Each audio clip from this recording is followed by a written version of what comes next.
proklamasi kemerdekaan bangsa Indonesia dikumandangkan, ada serangkaian penting peristiwa yang menyangkut perjalanan bangsa ini dan merubah sejarah bangsa Indonesia. Pada 14 Agustus 1945, pasukan Jepang menyerah tanpa syarat kepada pihak sekutu.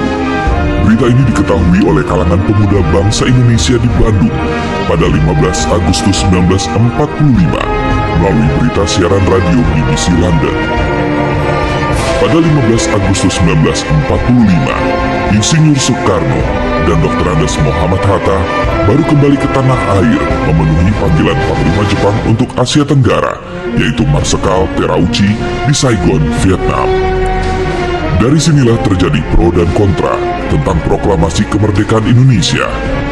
Golongan muda ingin cepat-cepat dilaksanakannya proklamasi kemerdekaan Indonesia karena hal ini merupakan hak dan masalah rakyat Indonesia sendiri tanpa bergantung pada negara atau bangsa yang lain.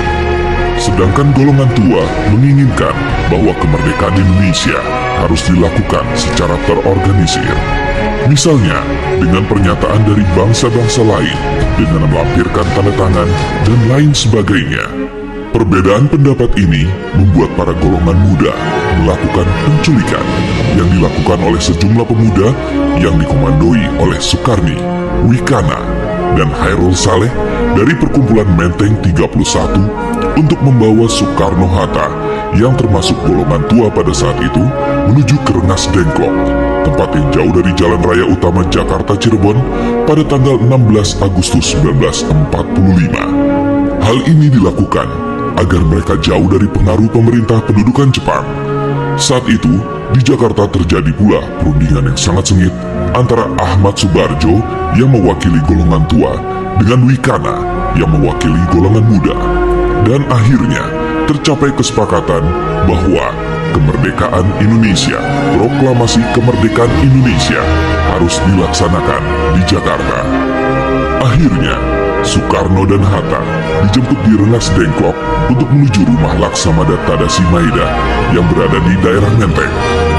Naskah proklamasi akhirnya dirumuskan oleh Insinyur Soekarno, Dr. Andes Muhammad Hatta, dan Ahmad Subarjo. Banyak pertimbangan sebelum tercapainya kata sepakat mengenai kepastian isi dan redaksional dari naskah teks proklamasi. Setelah disepakati, selanjutnya Sayuti Melik yang mengetik sesuai dengan naskah yang telah mengalami berbagai perubahan yang akhirnya disepakati tersebut. Penyusunan teks berlangsung hingga dini hari pada tanggal 17 Agustus 1945.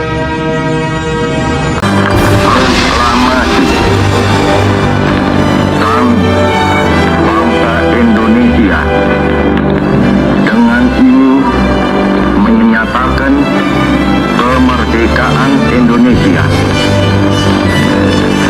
Hal-hal yang mengenai pemindahan kekuasaan dan lain-lain diselenggarakan dengan cara saksama dan dalam tempo yang sesingkat-singkatnya. Jakarta, 17 Agustus 1945. Atas nama bangsa Indonesia